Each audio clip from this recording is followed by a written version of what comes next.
Hey you guys, so oh my gosh, I digitized this for my digitizing class. We were just practicing with the draw tool and making a bunch of shapes with different like stitch width and length. Yeah, I was just playing around. I will explain it later, but I think I did well, this one didn't turn out correctly right here. I think my stop and my back point is not that great.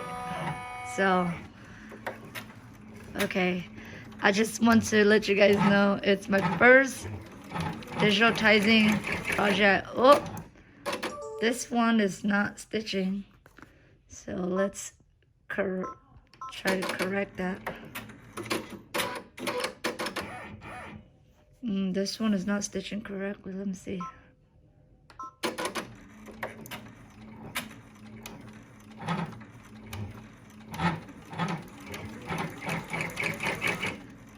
It's not okay. So I'm gonna try to fix it. Maybe I messed up on this one. Yeah, but the first Bing stitch did pretty well. I think these didn't do too good. So okay, I just want to show you guys that it's my first digitizing project, just playing around with the stitch and Embrillance stitch artist. Hey my amazing freaking humans.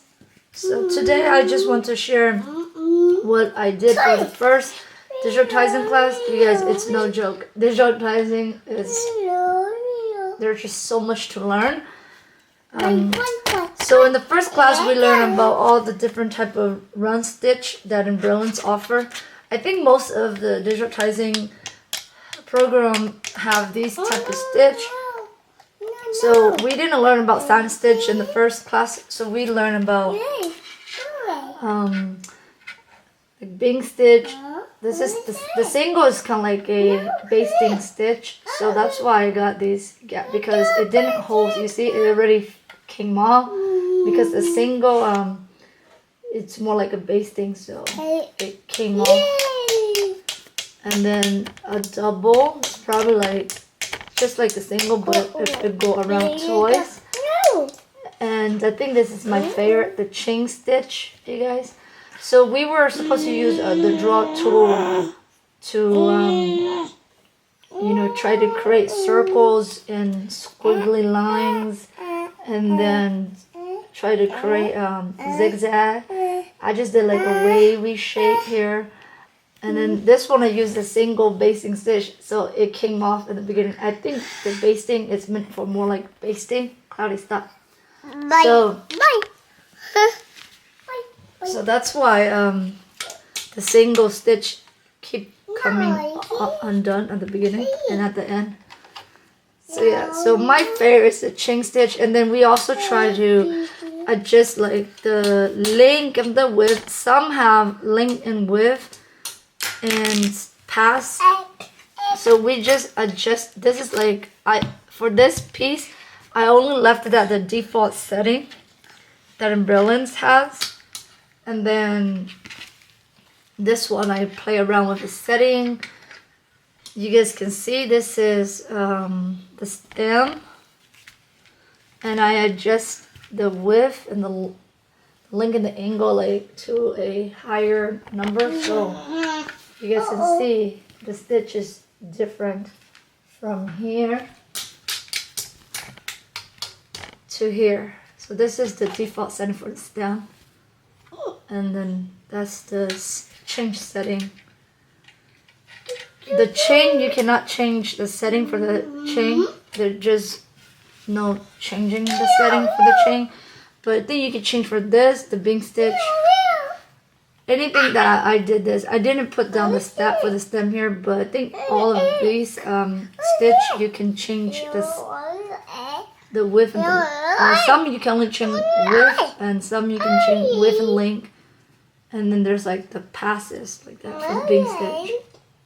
So yeah, I really, so these are all the run stitch that Embrillance has.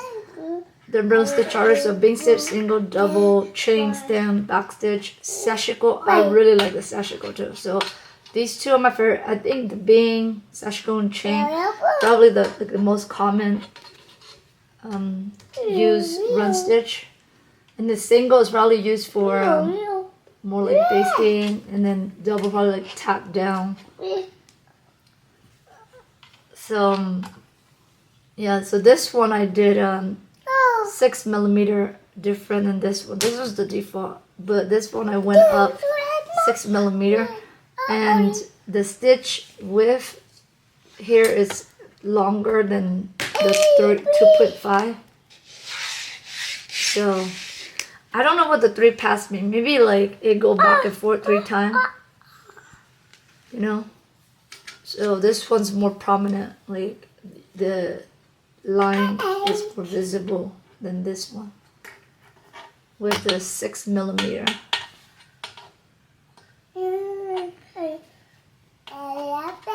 So I'm thinking the passes mean it go back and forth 3 times, you know, like 1, 2, 3. So there's like 3, 5, 7, and 9.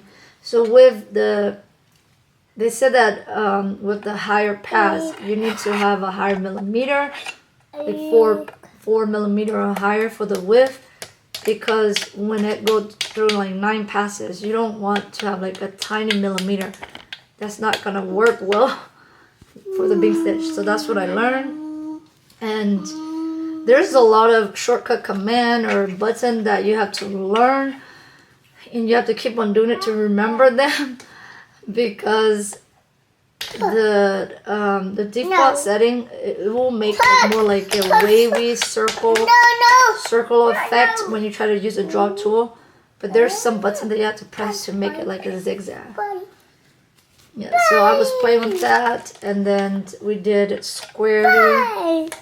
So just did a bunch of square. So yeah, that's what we learned the first session, and then second session where we learn about sand stitch. Oh my gosh, you guys, my mind was blown away by the sand stitch. I think that one might be a little bit difficult. So the homework is to try to mimic a font letter. Hopefully I'm able to do it, because I was a little bit tired yesterday, so my head, like, I couldn't wrap around what she was teaching. And I went to Lisa Shaw Embrillance YouTube channel and also joined in her group, just so I have the supplemented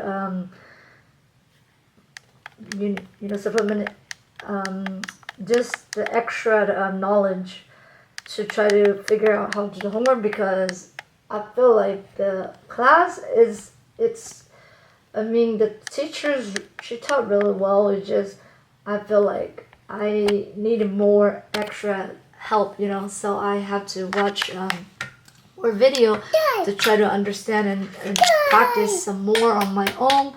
So I will show you guys later how I work on the sand stitch.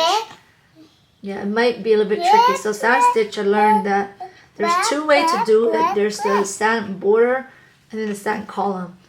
So I will see how I have to try to use both of them. See, I think the sand column might be better, but we'll see how it goes. Okay, so here's little cloud's feet, little clouds. So we are using the camera, so that's why it's up down like this, and then clouds just walking around. Anyways, you guys, that's all I want to share with you guys with how my digitizing class went. Hopefully, as time goes by and I practice every single day, I'll get better in time and understand the program more and more, and be able to do more complicated design. You guys, I'm really fascinated by like the old font writing. I learned that from the class, and I don't think she's not going to teach us how to digitize font, but I am going to teach myself. I think I can do it, and I'm going to be buying a bunch of like really old books that has all these nice handwriting, calligraphy, style just so I can study it and create my own variation from it. So I think that'll be exciting. I think I really want to dive into the font making, but I know the font making is gonna take a long time and it's probably really difficult, but I'm gonna be doing like more smaller things and then build my way up to font making and eventually offering like DX font once I start learning how to do you know, once I start to be more confident and doing like the more basic things and intermediate things. So I think font making will be more of like an advanced skill, but I'll get there eventually, you guys. Practice make perfect, right? So I'm just practicing every day to get there. Anyways, I'll see you guys later. Take care, you guys. Bye-bye. Bye, everybody. Please like and subscribe. Bye. See you next time. Bye.